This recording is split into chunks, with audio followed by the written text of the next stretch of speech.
સૂર્યદેવનો જાણે પ્રકોપ ચાલી રહ્યો હોય તેવું જણાય છે। માર્ચ માસના અંતથી જ 40 ડિગ્રી તથા તેની આસપાસ તાપમાન જોવા મળી રહ્યું છે।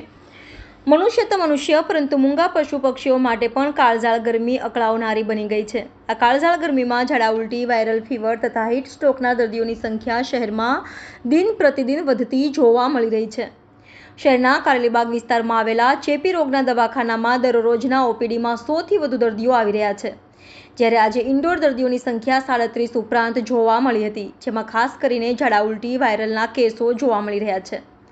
ગત વર્ષની સરખામણીમાં આ વર્ષે દર્દીઓની સંખ્યામાં 20%નો વધારો જોવા મળી રહ્યો છે। ત્યારે ચેપી રોગ હોસ્પિટલના આરએમઓ ડોક્ટર પ્રિતેશ શાહના જણાવ્યા અનુસાર હાલમાં હીટ સ્ટ્રોકના દરરોજના 2 થી 3 કેસો આવી રહ્યા છે। ઝાડા ઉલટીના કેસોથી બચવા માટે લોકોએ ટોળામાં જવાનું ટાળવું જોઈએ। બહારની ખાણીપીણી, વાસી ખોરાક, બહાર બજારમાં મળતા ઠંડા પીણા, લસ્સી, બરફ, શેરડીનો રસ, બરફ અને બરફના ગોળા, આઈસ ડીશ, પાણીપુરી, મેંદાની ચીજ વસ્તુઓ ટાળવી જોઈએ।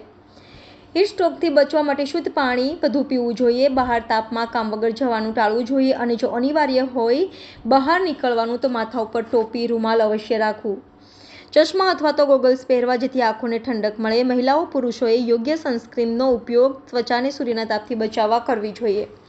બાળકો તથા મોટા લોકોએ ORS ગ્લુકોઝનો ઉપયોગ કરવો જોઈએ।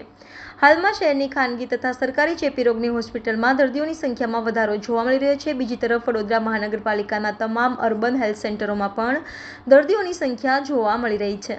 હાલ સિઝનલ જો જોવા જઈએ તો ખાસ કરીને વાયરલ ફીવર, હીટ સ્ટ્રોક, ઝાડા ઉલટી આવા કેસો જોવા મળી રહ્યા છે। સાહેબ, કેટલા સંખ્યાઓ આપણે ત્યાં ઓપીડીમાં લગભગ રોજ 101 પેશન્ટ રિપોર્ટ થાય અને ઇન્ડોરમાં જે છે લગભગ 35-40 પેશન્ટ દાખલ હોય।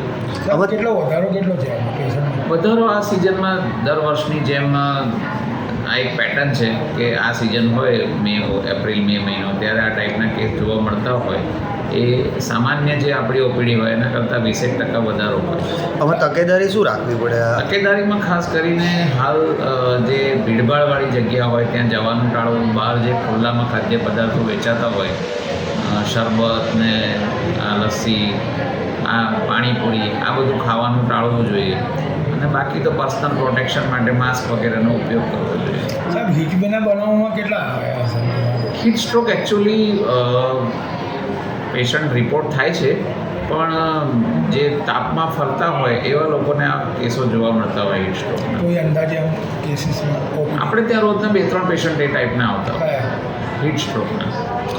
અમને ઉનાળો જ્યારે વધતી રહે, તાપમાન વધતું રહે છે, એ વિષય માટે કોઈ તકેદારી કેવી રીતે? એમાં જ એટલે ઉનાળામાં જો બિનજરૂરી તમે તાપમાં ફરતા હોય તો હીટ સ્ટ્રોક લાગવાના ચાન્સ રહે। ખાસ કરીને પરિક્રમામાં લોકો ફરતા હોય, રાજકીય મેળાવડામાં ફરતા હોય, તો બને ત્યાં સુધી તાપમાં ફરવાનું ટાળવું જોઈએ। માથા પર યા તો ટોપી અથવા રૂમાલ બાંધીને પછી ફરવાની થાય તો ટોપી અથવા રૂમાલનો ઉપયોગ કરવો જોઈએ।